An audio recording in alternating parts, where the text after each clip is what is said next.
கட்சி நிகழ்ச்சியாக செல்கிறார் என்றால் அந்த ஊரிலேயே அரசு நிகழ்ச்சியும் திட்டமிடுவது வழக்கம். அந்த வகையில 10ஆம் தேதி காலை 5000 பேரை, அதாவது பொதுமக்களை சந்திக்கிறார் முதலமைச்சர். அந்த நிகழ்ச்சியில் 5000 பேருக்கு மட்டும் அனுமதி வழங்கப்படுகிறது.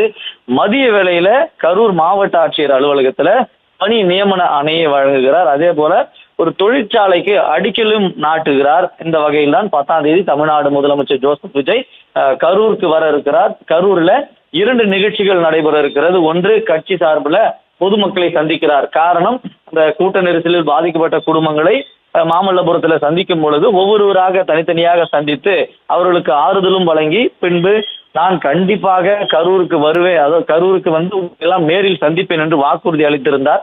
அந்த வாக்குறுதியின் அடிப்படையில முதலமைச்சராக வெற்றி பெற்று தற்பொழுது கரூருக்கு வர இருக்கிறார். கரூருக்கு வந்து பாதிக்கப்பட்ட குடும்பங்களையும் சந்திக்கிறார், பொதுமக்களையும் சந்திக்கிறார். அதன் பிறகுதான் அரசு நிகழ்ச்சியில் பங்கேற்று பணி நியமன ஆணையையும் தொழிற்சாலைக்கு அடிக்கலையும் நாட்டுகிறார் தமிழ்நாடு முதலமைச்சர் ஜோசப் விஜய்.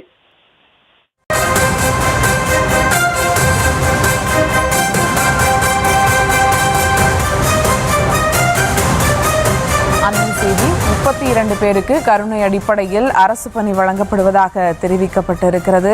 அது குறித்த ஒரு அண்மை செய்தியை தற்போது பார்த்து வருகிறோம். கரூரில் நாளை நடைபெறும் விழாவில் 32 பேருக்கு கருணை அடிப்படையில் பணியாணை வழங்குகிறார் முதலமைச்சர் ஜோசப் விஜய். இது குறித்த மேலும் விவரங்களோடு இணைகிறார் செய்தியாளர் ஜெர்ரி. வணக்கம் ஜெர்ரி, விவரங்கள்.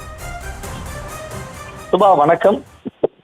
கரூர் மாவட்டத்தில் தமிழ்நாடு முதலமைச்சர் ஜோசப் விஜய் 13,500 நபர்கள் வேலைவாய்ப்பு பெறும் வகையில புதிய தொழிற்சாலைக்கு அடிக்கல் நாட்டி மற்றும் பணி நியமன ஆணையும் வழங்க இருக்கிறார்.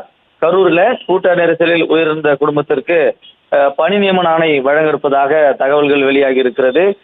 10ஆம் தேதி அன்று வெள்ளிக்கிழமை தமிழ்நாடு முதலமைச்சர் ஜோசப் விஜய் கரூர் மாவட்ட ஆட்சியர் வளாகத்துல நடைபெறும்